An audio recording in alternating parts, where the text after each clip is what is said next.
Well, I wish I could join you. This is Congressman Alan Grayson, but of course, in the 21st century, it doesn't matter. We've reached the point where technology does things that, as Arthur C. Clarke indicated, are indistinguishable from magic. But the risk that we run is that our lives start to look like another work of fiction, at least fiction until now, the novel 1984. I've been steadily supporting the fight for privacy against domestic spying, and I've seen that the forces arrayed against us are extremely powerful and utterly relentless.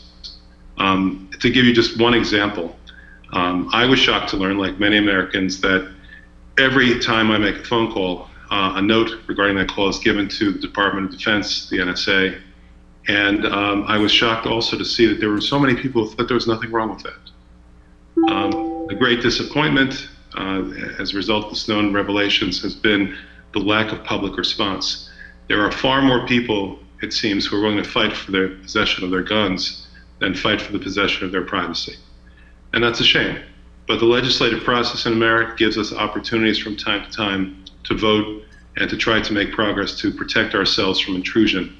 The Amash Conyers Amendment last year was a landmark example of that. I did my best to not only vote for that, but to drum up support for it, and I hope to see the same thing happen again.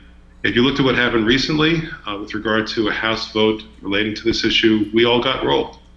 And I think we can expect the same sort of treatment going forward. The forces against privacy are also forces against legislative transparency. They're forces against what we call the regular order here. And they're forces against any sort of limits on their own right, as they see it, to intrude. So it's a tough fight, but it's a fight that's worth making. I think that there is some hope here because I see emerging over time an alliance between civil libertarians like me and large corporate interests who want the freedom from the government and the freedom to provide private services to their clientele, who are influential in both parties. I think that we might see an interesting left chamber alliance moving forward, and I think that might be the key to helping to crack what seems to be an unbroken string of losses, frankly. Losses in our rights, losses in our liberty, losses in our privacy. But I hope to change that. Recently, we had one small victory. That victory was my amendment to eliminate the requirement that NIST setting secrecy standards for computers, that NIST take the advice of the NSA. My amendment probably marked the first time of any sort of rollback or reversal since the Snowden revelations in the continuing bad news regarding our privacy. And I hope to expand on that over time. We'll see. But I wanted to save most of my time today for questions and answers. I'm a little bit short of time myself because I'm about to present another amendment on the floor of the House. So if we have the technological capability, let's go to Q&A.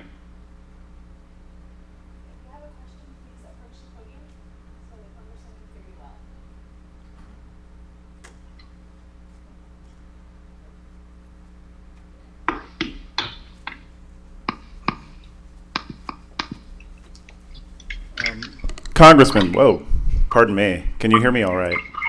Yes, I can hear you now. Wonderful, thank you. Hi, this is Kevin Bankston. I'm the policy director at the Open Technology Institute of the New America Foundation. And first, I wanted to thank you for your work.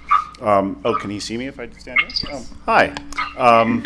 First, I'd like to thank you. Glasses that make you look very intelligent. Oh, thank you.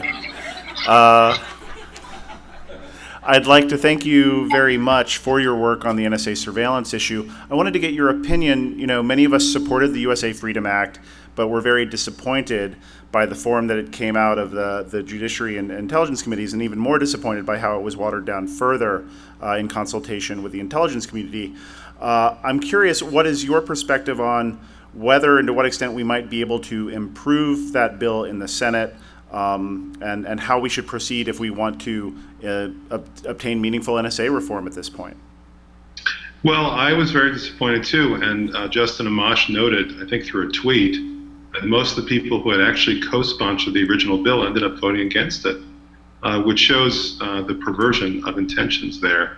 I was particularly disappointed, frankly, with Congressman Sensenbrenner because he has come out as somebody who was very depicted, at least depicting himself, as someone who was very unhappy with the course of events and the abuse of the original provisions, including Section 215 of the Patriot Act, and the notion that relevant to a terrorist investigation somehow means every conceivable action of any human being, and therefore any conceivable action of any human being may be spied upon.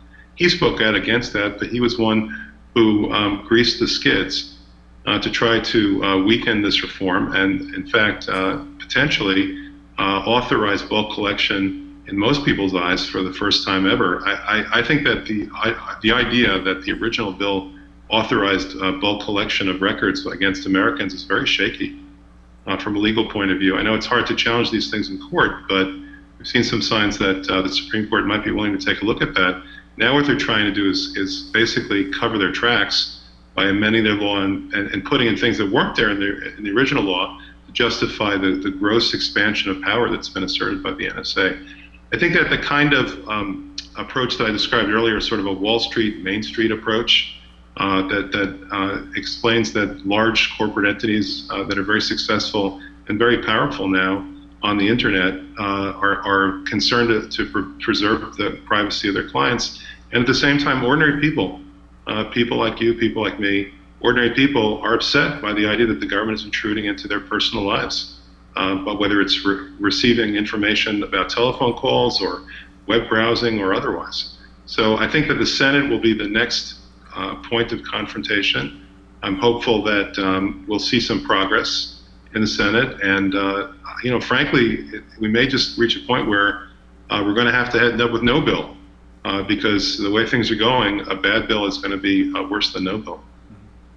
Well, thank you very much, and also thank you on your work on NIST and encryption. There's not enough people focused on that issue, so thank you.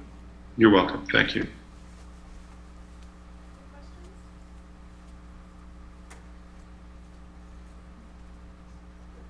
Any other questions? I'm staring at a blank wall. Hi, Congressman Grayson. I'm Pratap Chatterjee from CorpWatch. And nice to see you again. It's good to meet you again. I want to thank you for your work on NSA, but also for your work on drone victims and the hearing you held last year when you brought victims from Pakistan to come speak to Congress. And I was wondering if you could perhaps speak to the issue of surveillance contractors, because it's a booming industry, not least of all in the state we are right now, the Commonwealth of Virginia, but also in your state, in Florida. And I came across a company recently called Modus Operandi, and what they are doing is trying to bring the technologies from surveillance in Iraq and Afghanistan back to the United States to surveil people. And I'm wondering if it's possible to have any kind of legislation to look into how contractors use data from many different government agencies to track people. Is there some way to do legislation around the role of surveillance contractors working for government? Yes, and again, it's good to see you again, Pratap. But to answer your question, there's a fine line between domestic spying and spying through the use of drones. In either case, our liberties are being infringed and abridged on.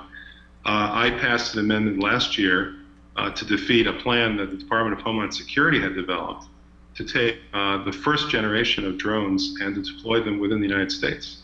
We're talking about weaponized drones. The original first generation was developed. The boys now have new toys. There's a second generation of drones. And so they've thrown away their old toys, and they wanted to deploy them and even offer them to local law enforcement for use in the United States. That's shocking and irresponsible. Ever since the end of the Civil War in the 1800s, we've drawn a very fine, clear line that requires the military to take action outside the United States to defend us, but not within our borders. That's the Posse Comitatus Act. And I find it disturbing that we have essentially erased that line through domestic spying. It would be even worse if we erased that line through deployment of what amount to military devices within our own borders. I had the either the fortune or the misfortune, depending upon how you look at it, to be in Bosnia during the war there as an observer. And it's a very disconcerting thing to see tanks rolling through the streets. I will tell you that that's not my reflection of my conception of what America ought to be like. I referred last year to the development of some new phenomenon, President Eisenhower referred to the military-industrial complex. What I'm starting to see is the emergence of the spying industrial complex. It's bad enough that we have people who think that in order to keep us safe and free, they have to intrude on our personal lives to the extraordinary degree that they already do. Now we're seeing the development of a corporate interest and a corporate base that consists of providing services to the government related to spying. And once we start in this path, we're never going to be able to stop it. It's bad enough right now that military contractors determine our foreign policy. I'd hate to see surveillance contractors determining our privacy policy. But the risk is there unless we stop it right where it starts. Any other questions? We have time for one more question.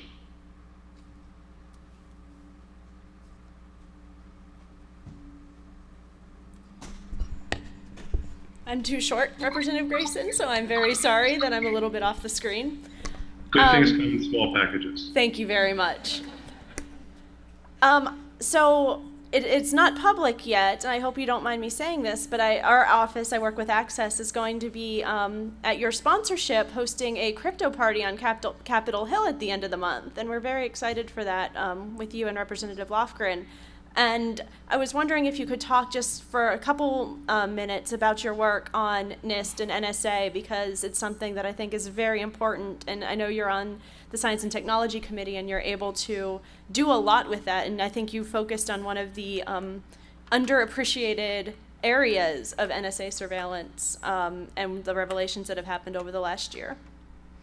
Well, thanks. Access, along with the ACLU and some other organizations, have been real leaders in the fight for privacy. And I want to compliment you and also everyone who's joined you today at the meeting. The fight that we need to fight in order to remain human beings. The novel 1984 depicted a future that could happen and to some extent is happening. We had a vote earlier today on the question of whether the federal government would pay for cameras that would record everyone's license plates as they were driving around town. We already live in a world where, according to accurate, at least plausible reports, every single item that we send through the mail gets photographed. These are gross intrusions on our privacy. So what we've decided to do is to invite people to Capitol Hill to inform staffers and members who are interested in what some of these issues are and what perspective to have on them. And, you know, I've been pleased to see that on both sides of the aisle, and not simply limited to libertarian Republicans, but mainstream Republicans as well, there is a serious concern about this. It's not always a concern that has the same roots as my concern, but the concern is nevertheless there. In some respects, it could turn into some kind of generic anti-government attack, but in this case, the government is so far overreaching any plausible limits that one can well understand why it's heading in that direction. So we find not just the Justin Amashas of the world we're willing to support amendments and other action in committee to limit the NSA, but also mainstream Republicans who realize that if people want to have secret communications, they ought to be able to do that. We shouldn't assume that everybody's a terrorist. You know, we try to say that we respect the principle of innocent until proven guilty. Actually, we've moved beyond guilty until proven innocent. According to the NSA and allied forces, everyone is guilty. Guilty now, guilty forever. And that's why they have to spy on you. And we have to stand up. I mean, we're not sheep, we're not cattle, we're human beings. And everyone who's in the room with you today is part of that fight. Everyone who is there attending this conference, you are helping to bring to birth an America where freedom is respected, where privacy is respected, and that America, which existed for so long, for 200 years, is now to a great degree already taken away from us. When we have our mail spied upon, we have our telephone calls spied upon, we have our internet usage spied upon, we simply are no longer autonomous human beings. Edward Snowden recently made the point that we shouldn't have to ask for our freedom to come back to us. We should take it. And I call upon everyone who's in the room today to join me in that effort to take back our freedom. I wish I had more time, but I don't. I enjoyed the time with you all. These were all excellent questions, and I appreciate that you're my allies in this fight. Thank you very much.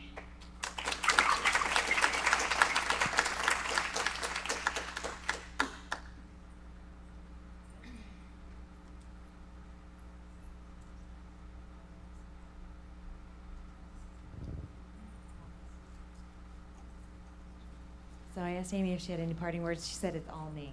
So the only words I have are really thank you and see you next year. Thanks.